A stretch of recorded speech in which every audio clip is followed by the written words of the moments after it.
I'm from Indiana. So when Hoosiers. But when Beth says she's coming to Indiana, this is where she's coming. So, and I know she talks about it for weeks upon end. So, bless her heart. And it's always a joy to have Beth. I've known Beth since I was a little girl, and we've been friends. It's a joy to be Beth's friend. And I have absolutely loved being friends with her. She's kind of my go-to. She's, if I need somebody to talk to, I can call Beth. If she needs somebody to talk to, she'll text, hey, Mommy, I have a question. She never has a question. I call her. I know she just wants somebody to talk to. And you know, that's what friends are for. We've been best friends for a long time. So I'm happy to be here, Greg. Thank you for having us.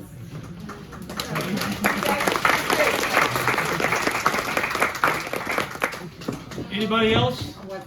Try and top that? It's hard to top when you have that kind of friendship, right?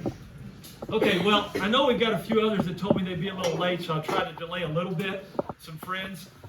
But let me just share Beth's story with you. That's what we call it. And I'm going to start with this. I got to tell a Brewster story.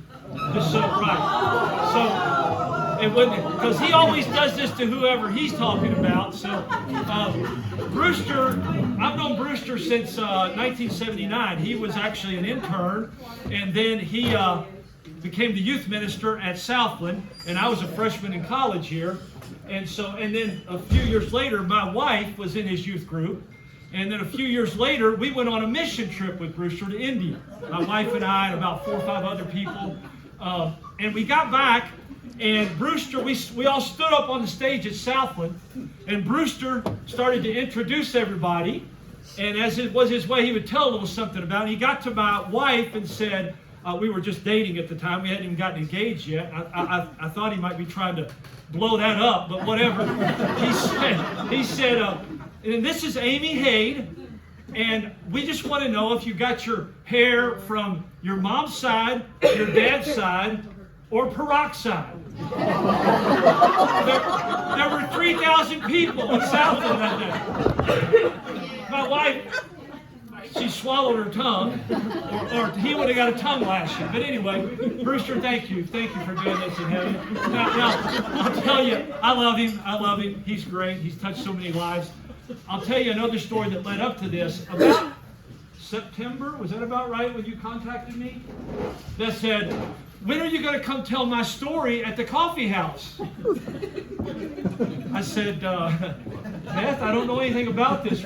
Was Brewster supposed to con me, or was I supposed to talk to him or something? I don't know anything about that. And she said, oh no, we're trying to work on that and have a story night at the coffee house. And I said, okay. So then I said, well, I'll touch base with Brewster.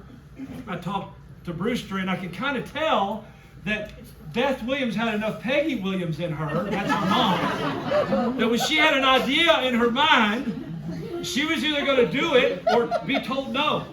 And since Brewster didn't say no, she kept bugging him. And then I said, I came in to meet with Brewster right over here at this table a few weeks ago, before we were going to do it in December, and he said, well, I think this is Beth's idea. And I said, yeah, I figured that out. And I said, but he said, I think it's a great idea.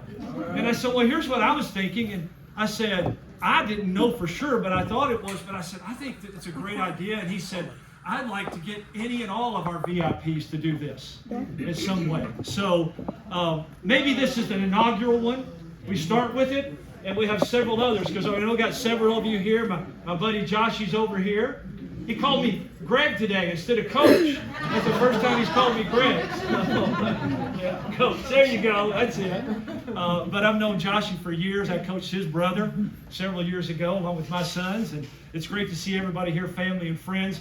Let me begin the story here. My mom and dad were married in 1960. I was born in 61, and they brought me back from the hospital to be in the trailer in Lexington for 5 minutes before we moved to Barry. You all remember that? Remember that? Before we moved to Barry, Kentucky, and that's where we kind of started growing up. By the time I was 4, Beth came along. My brother Jeff is here. Jeff was born in 63, I was 61, and Beth was born in 65.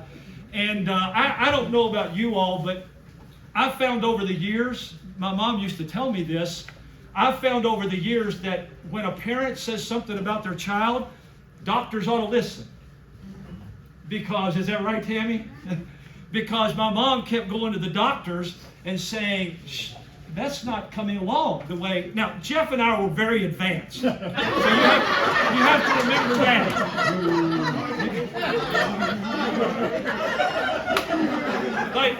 like up here, you know, right? So we thought, you know, she's just a little slower, right? She'll catch up. Well, that's what the doctors kept telling her. My mom, she got to 2, 3, and 4 years old, and the developmental markers were not there. And so finally, we moved when I was 8, Jeff was 6, and Beth was 4. We moved to Madison, Indiana. And that's the connection, right? We actually planted a church in Hanover, right? That's right. A few years later, but in about a year after we were there, my mom finally found a doctor that would listen to her. And the doctor said, I think we need to do something about this. You're right. She said, finally.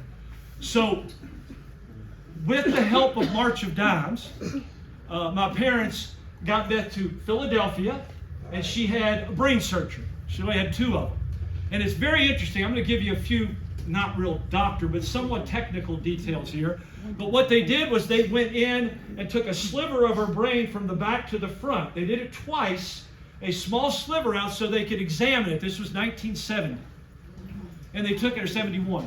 They took it out so they could examine it and figure out what had gone on. Well, they kind of knew that she had been born hydrocephalic. If you know what that means she had fluid on her brain. And in 1965, they couldn't go in and do anything about that. If it would have been 85 or 95, if you were just born 30 years later, we could, but we wouldn't have had the blessing we have. So anyway, they figured out that the portion of her brain that had fluid on it had put the pressure on the brain, and because it had happened in the womb and she was born, it was continuing to deteriorate the brain. And it would continue to do that if they couldn't do anything about it. But they now found the place, which side of the brain it was on. They took one from each side. They found out which side of the brain it was on, and they knew how to approach it. And it's very interesting because Dr. Spitz and Dr. McGonigal were the brain surgeons, the neurosurgeons. But there was another brand new therapy, and as best I can remember when the story, Beth was the very first patient in the United States for this patterning therapy. It was called Dolman Delgado.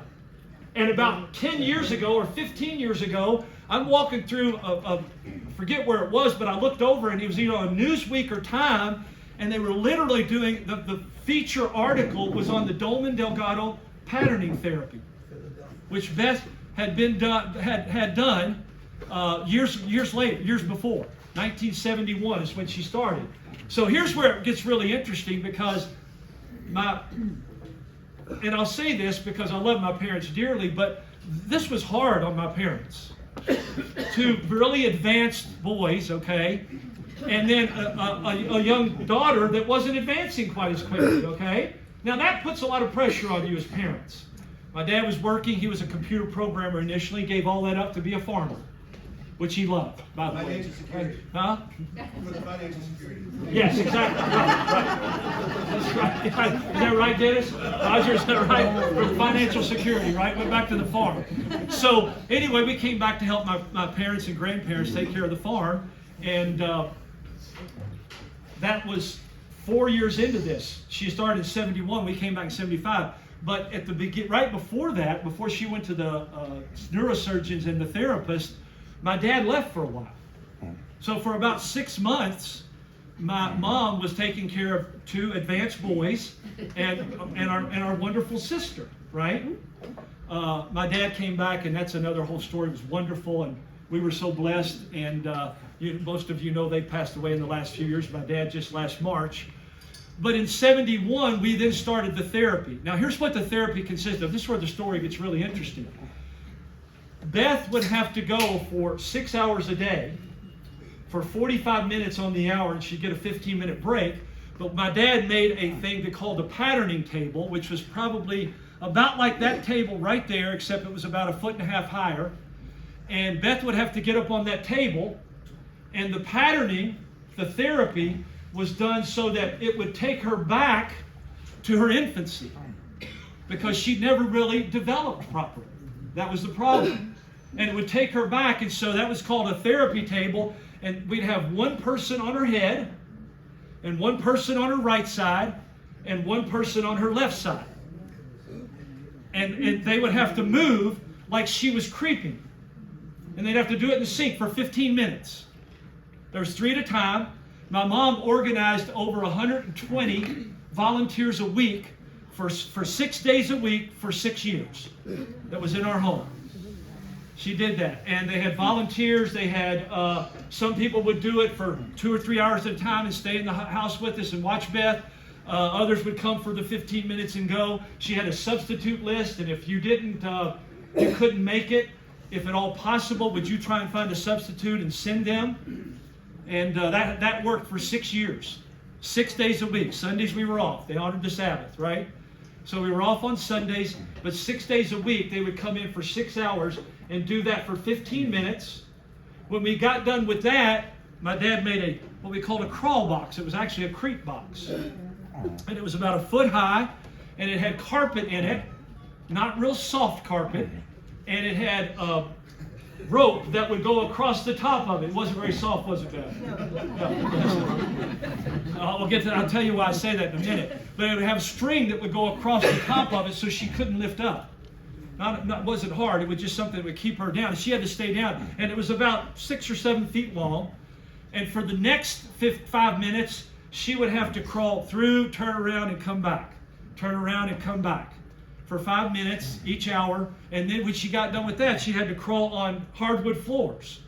So the first 6 months that she did that, before they got back to the neurosurgeon and the therapist, my mom and dad, she started getting scabs and stuff on her elbows and her knees. And so what would you do if you were a parent? I'll put something on there, right? So they got the knee pads, like you wear in basketball or something like that, and the elbow pads. And so, wow, that was great. Beth quit crying because it hurt all the time.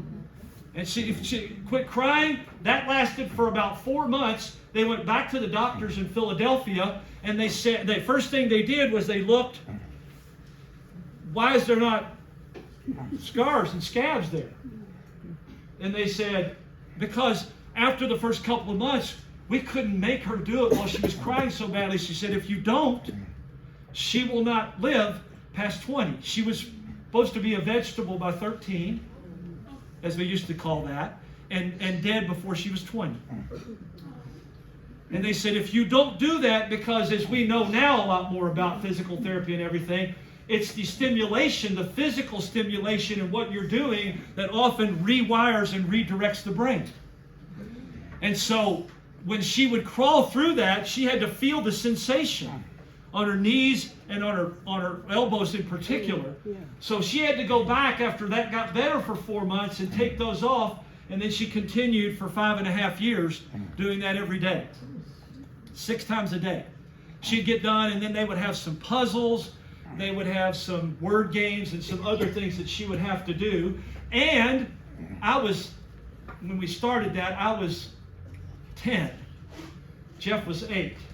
When we started that, Beth was 6. And so whenever there was not a volunteer there in the summer, guess who had to do the work? Greg and Jeff, right?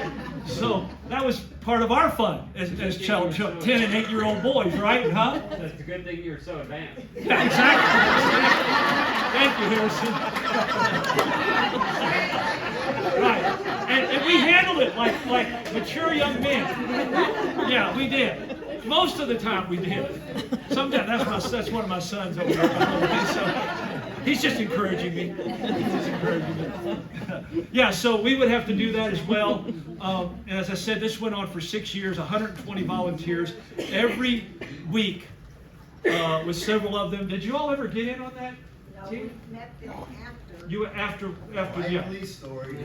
Yeah. You said, let's not do any of that. Let's wait till they're done, right? Yeah. No. So anyway, as I mentioned before, had she not done this, the brain would have, where the pressure, the water pressure had been on her brain in the womb, it would have continued to deteriorate until she could no longer function and would not have been here past, they said not past 20, maybe before that. But as you can see, she'll be, I can tell her age, she's my sister. She'll be 61 in May. And so,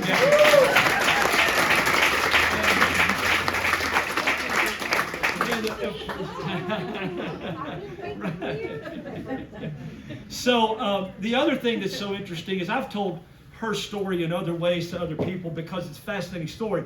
When you think about it, Beth was the focal point of it, but can you imagine as a parent what that was like going through? And with my dad doing what he could and my mom organizing all of that for years.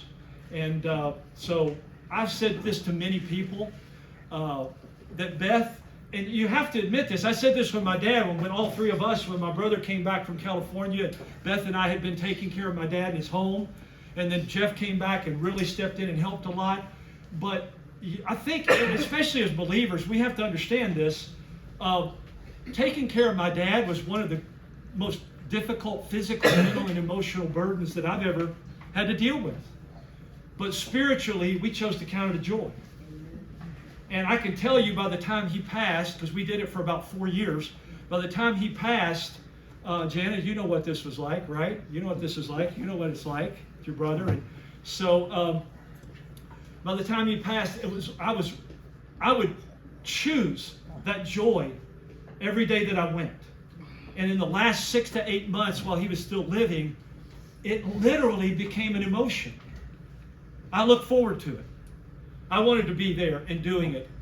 That's what the joy of Scripture is all about. And I've said this about Beth many times, that for our family, she was probably the greatest burden and the greatest blessing all rolled into one. And we need to acknowledge. Huh?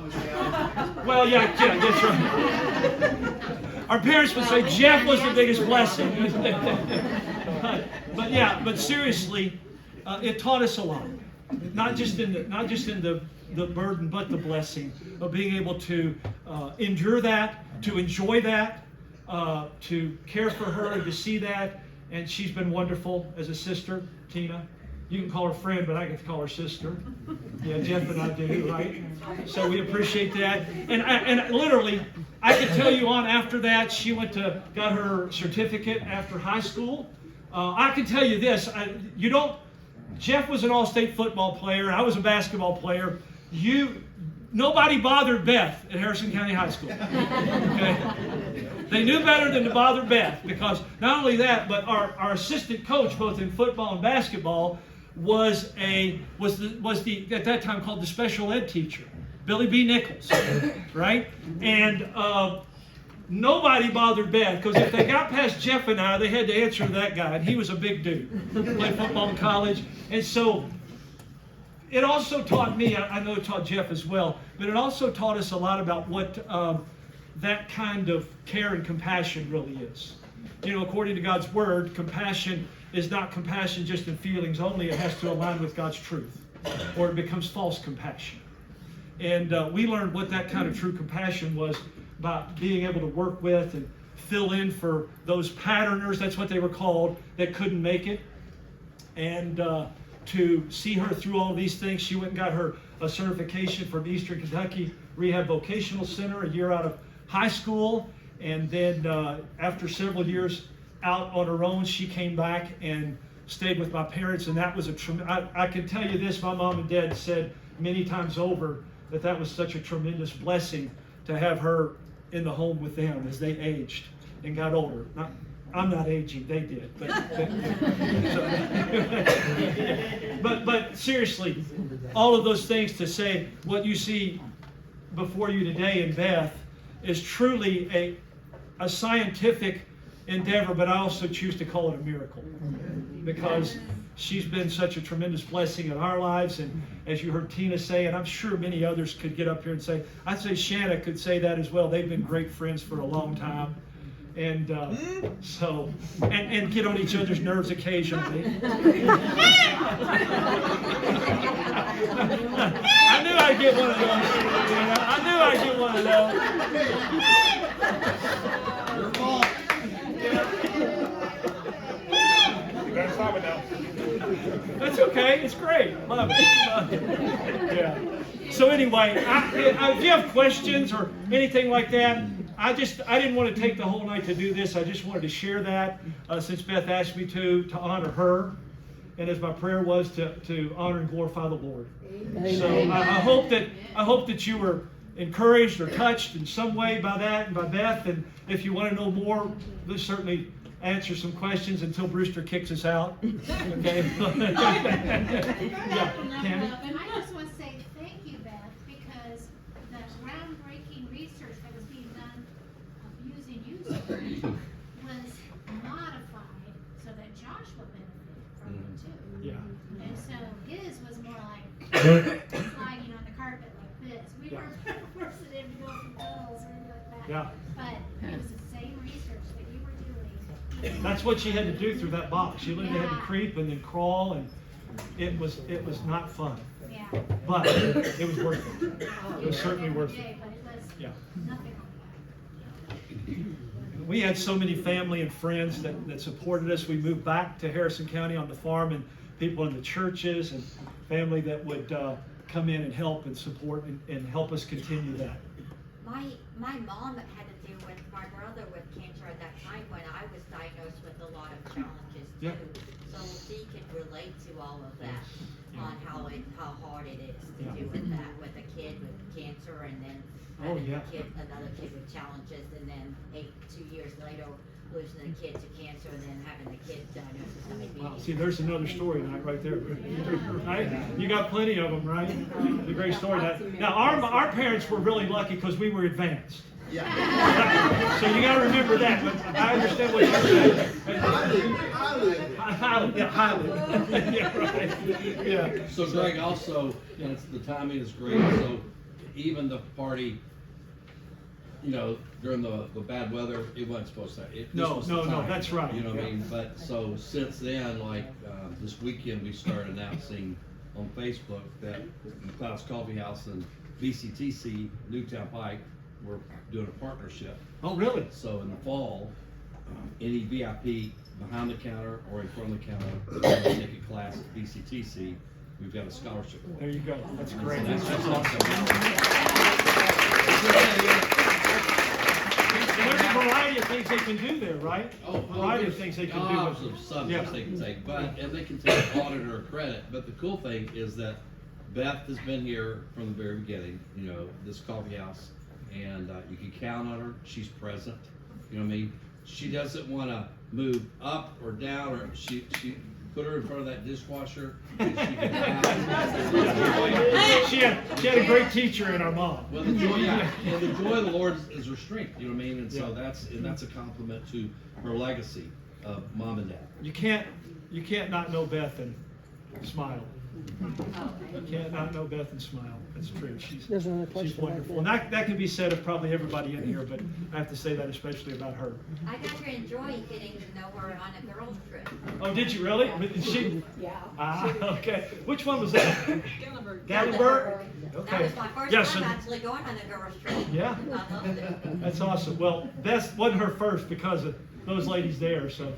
They take. Anybody else? Yeah, Captain.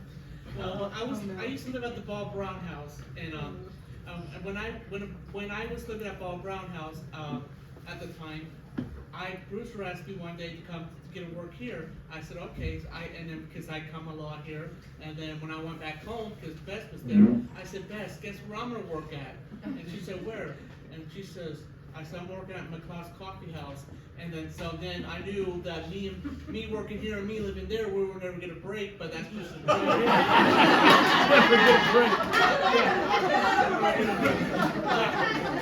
Yeah, you need those breaks. Beth knows that I love her, and it's just like a sister sister to me, we're like brother and sister. And, Thank you, Kathy. And Thank so you. we always joke around with each other a lot. So I Good love for her. you. You keep her straight, okay? I will. I love you, Ben. All right, thank you, Captain. Hey, can I do this? If you're a member of our family, we've got several here. Would you all stand up, please? From my dad's and my mom's side. Would you stand up? Can you get up? I know you can. I know you can. Yeah, so we've got a lot here. We've got cousins and aunts and uncles from both sides. My dad's sister is there. My mom's sister and her husband. Family members, cousins are here. Our cousins, Jeff and Beth and I, our cousins are here. My nephew here, Jeff's son. And so thank you all. Thank you so much. I mean, friends are awesome. It's great to see family that can come. And many of you all have come from an hour and a half, 2 hours away, I think. So thank you all for making it special for Beth. Anybody else? Anybody else? If not, we'll just kind of, if you want to, please share something. If not, we'll just kind of let you mingle. If you want some more food, you can do that. And come and go as you please until we kind of shut things down. Oh, yeah. Yeah, cut the cakes. Tanya, you and Heather stay away from the strawberry cake, okay? That's it. That's it. I want to hear a word from your sister. Yes. Just a word. Oh, yeah, Nanny wants to speak. Come on, Beth. I want to thank everybody. It's been tough.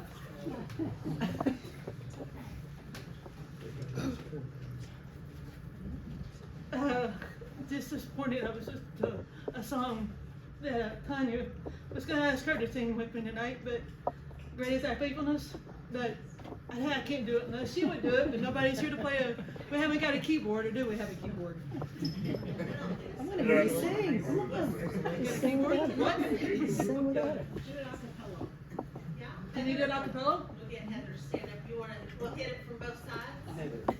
Come on, I'll put you on It'll the be spot. two different ranges if you're singing. I would love for you guys to do that. Okay. All right. Then everybody's gonna join with us, right? Maybe. Maybe. Oh, okay. you. Great is thy faithfulness, O God, my Father. There is no shadow of turning with thee. Thou changest not, thy compassions, they fail not.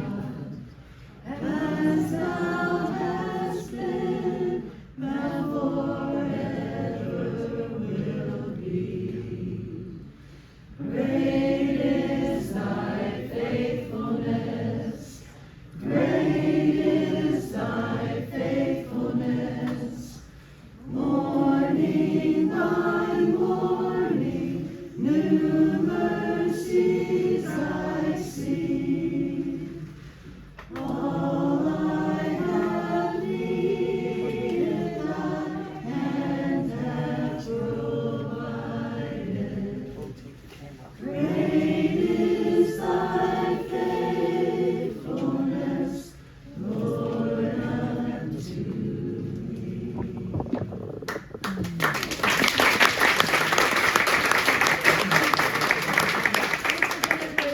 Thanks for coming tonight. Appreciate it. Love every one of you.